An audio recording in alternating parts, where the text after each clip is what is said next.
comment ne nous donnera-t-il pas aussi toutes choses? Toutes choses, il ne laisse rien. Tout ce qu'il faut, tout ce qui contribue à la vie, à la piété, tu donnes. Qui accusera les élus de Dieu? C'est Dieu qui justifie. Qui le condamnera? Christ est mort. Bien plus, il est ressuscité. Il est à la droite de Dieu et il intercède pour nous. Qui nous séparera de l'amour de Christ? Là, Paul est en train de parler de choses positives et des choses négatives. Il dit, mais dans toutes ces choses, nous sommes plus que vainqueurs par celui qui nous a aimés. Car j'ai l'assurance, ni la mort négative, ni la vie positive, ni les anges positifs, ni les dominations négatives, ni les choses présentes, ni les choses à venir, ni les puissances, ni la hauteur, ni la profondeur, ni aucune autre créature ne pourra nous séparer de l'amour de Dieu manifesté en Jésus. Seigneur, merci pour cette parole. Saint-Esprit, continue de nous parler, continue d'agir dans nos cœurs au nom de Jésus. Amen.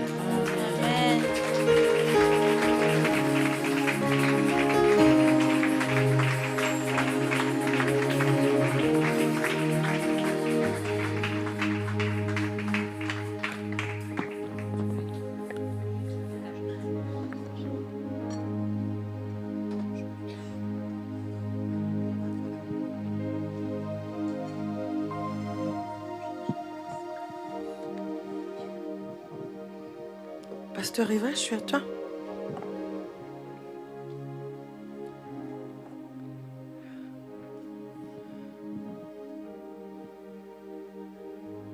Amen. En tout cas, on rend grâce à Dieu pour la parole. Et j'aimerais que s'il y a une personne qui est reconnaissante, puisse acclamer le Seigneur pour cette parole qui tombe à point nommé.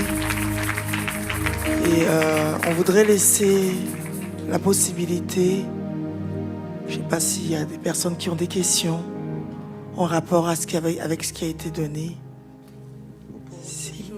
ou autre chose. Si vous avez des questions, on n'a pas souvent l'occasion de l'avoir.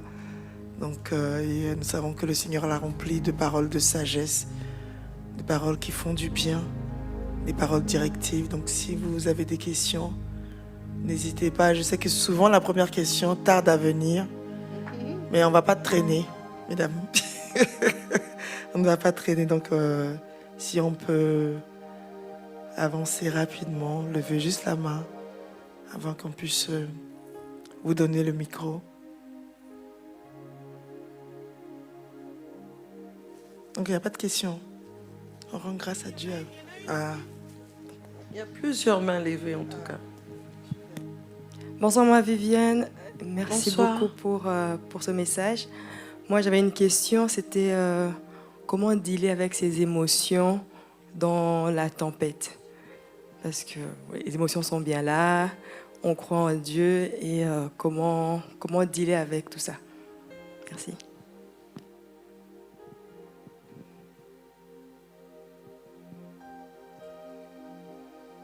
Je voudrais mieux comprendre ta question. Comment dealer avec les émotions? C'est plus comment gérer les émotions parce que on peut être dans la tempête, on peut ressentir de la colère, de la frustration, de la peur, mais on doit continuer à vivre, aller au travail, venir servir. Et comment comment gérer tout ça? C'est plus ça ma question. Je crois que j'ai répondu en parlant tout à l'heure. Je reviens sur ce que moi-même j'ai vécu. Je préfère être très pratique. Ma fille, j'aurais voulu que ma première fille se marie en premier. C'est mon rêve, c'est prémisse de ma vigueur. Elle a la préséance. Donc j'aurais voulu que ça soit... C'était une frustration pour moi. C'est une émotion, n'est-ce pas? C'est un ressenti. Et j'avais les regards des gens j'avais les paroles de Jean. Mais qu'est-ce que j'ai fait? Je suis allée avec dans la présence de Dieu, je me suis confiée en lui.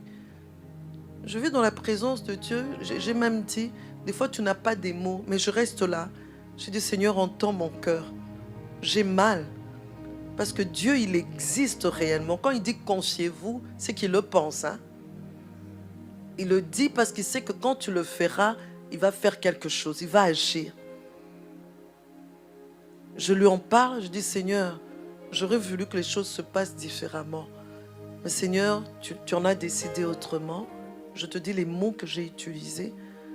Seigneur, donne-moi le courage, donne-moi la force d'accepter ce que toi tu veux. Je prie aussi pour ma fille et je prie aussi pour mon attitude devant les gens. Saint-Esprit, rends-moi capable. Ne pas en vouloir à qui que ce soit parce qu'elle aura dit, parce que la personne aura dit telle ou telle autre chose qui m'aura blessé et je vais rester là, je vais m'attarder sur ça, j'ouvre une porte. C'est comme ça, nous ouvrons des portes. Hein. Tu t'attardes parce qu'elle avait dit telle chose. Et maintenant, tu as une dent contre la personne et le diable t'aide à développer une haine, une rancune, une amertume. Et il profite, il vient dedans. Job, il souffrait terriblement. Est-ce que tu réalises perdre tous ses enfants? Perdre déjà une grossesse, quelqu'un a fait tout... Ça fait mal. C'est une douleur, c'est une souffrance.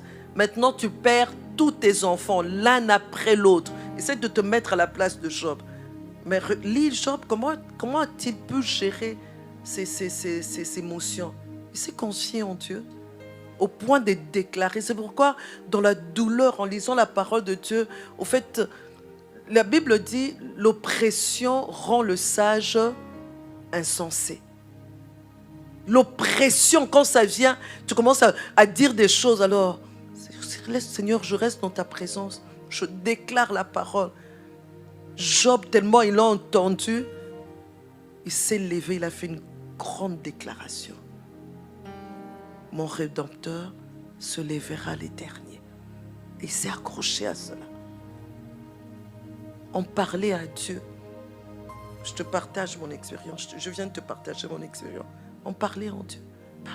C'est normal que tu ressentes des choses, mais va dans la présence de Dieu. Parce qu'il dit, c'est dans sa présence, c'est en se confiant en lui qu'il est capable de renouveler. Il va renouveler, il va travailler en toi. Il dit encore dans Philippiens 4, 6, ne vous inquiétez de rien. Mais en toute chose, faites connaître vos besoins à Dieu. Et la paix, tu vois, on a besoin de la paix. Je n'ai pas besoin que le problème soit résolu tout de suite, mais ce dont j'ai besoin de la paix. On a dit la paix de Dieu qui surpasse toute intelligence, gardera mes pensées en Jésus. Tu vois, je n'agirai pas selon mes émotions, mais j'agirai selon mes pensées en Jésus, selon la parole. Qu'est-ce que la parole me dit? Ne mens pas. C'est vrai que ça vient de partout. En tout cas, il faut seulement que je montre pour que je sois sauvé. Mais non, puisque je dis Seigneur, comme Josaphat, Seigneur, devant cette multitude, qu'est-ce que je fais? Et il va te dire, reste calme. Reste calme. Il va te rendre capable. Tu auras la paix, tu seras lucide. Quand il y a manque de paix, on n'est plus lucide. On commence à réfléchir n'importe comment. On entend tout, on prend tout. Et on prend une mauvaise décision. La gestion des émotions, elle est vraiment importante. Mais par nous-mêmes, c'est des fois difficile de gérer nos émotions. Va dans la présence de Dieu. Confie-toi en lui. J'insiste. Ça ne veut pas dire que ça sera instantané. Du coup, tout va s'arrêter, tout va changer. Ça va continuer, mais la paix qui surpasse toute intelligence gardera tes pensées en Jésus-Christ. Alors toi, fais connaître tes besoins. Et depuis un certain temps, je comprends ce verset biblique différemment. Faire connaître tes besoins, ce n'est pas entrer dans la présence de Dieu, commencer à accuser l'autre. Tes besoins par rapport à la situation. Qu'est-ce que tu as besoin de quoi? Seigneur, j'ai besoin de ne pas m'énerver. Seigneur, j'ai besoin de pardonner. Seigneur, j'ai besoin de continuer à lire la parole de Dieu. Seigneur, j'ai besoin de rester fidèle à toi. Saint-Esprit, aide-moi. Ne commence pas, Seigneur, mais tu viens accuser. Tu vois ce qu'ils m'ont fait. Seigneur, s'ils n'avaient pas fait ça, tu ne penses qu'à accuser les autres au lieu de faire connaître tes besoins pour que tu continues ta marche chrétienne. Seigneur, console-moi, fortifie-moi, tu es le consolateur. Cher Saint-Esprit, console-moi, console-moi, console-moi. Ça m'a pris plus d'une année. Je disais, Saint-Esprit, console-moi, console-moi de la mort de ma mère, console-moi, console-moi. Et je lisais, et jusqu'à ce que je suis tombé sur une prédication où ce prédicateur parlait des portes ouvertes quand tu continues à trop pleurer,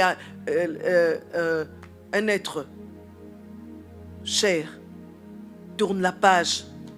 Ce jour, je me suis levé, déclic dans ma tête. Elle est morte, elle est partie, c'est fini. Et puis Viviane, elle est morte à 76 ans. Toi, tu en as combien? Prie que toi aussi tu atteignes cet âge-là. Bénis Dieu, tu l'as eu pendant 76 ans. Bon, pas 76 ans, je l'ai trouvé sur terre, moi. Mais je l'ai eu pendant longtemps. Il y en a qui... Les Saints-Esprit me montrent Viviane. Et cela, il faut se comparer. Et celles qui sont orphelines de mère, dès le bas âge, qu'est-ce qu'elles se suicident? Elle devait se suicider. Hein? J'ai reconnu que c'était une grâce. J'ai tourné la page. Il m'a rendu capable.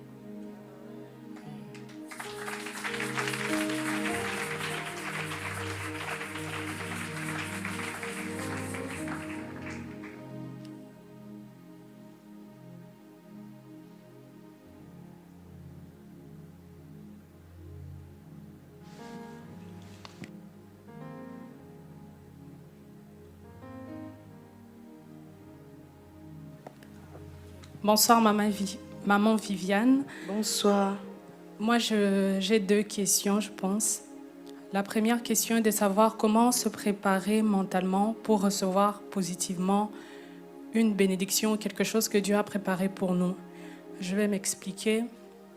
Par exemple, la femme dont vous nous avez parlé, la femme de distinction, lorsque le prophète lui a dit qu'elle va tomber enceinte, elle n'y croyait pas vraiment. Et après, elle est tombée enceinte. Mais bon, elle était... comment je peux dire, dans une attitude un peu plate, pas trop négative. Mais il y a parfois des messages que toi-même tu peux recevoir ou des bénédictions que tu peux sentir arriver. Au lieu que ce soit un sujet de joie, ça devient un peu un sujet d'angoisse. Tu ne te sens pas assez préparé pour ça. Et maintenant, tu te dis, c'est comme si je ne veux pas ça maintenant. Ou soit je ne veux pas que ce soit extravagant.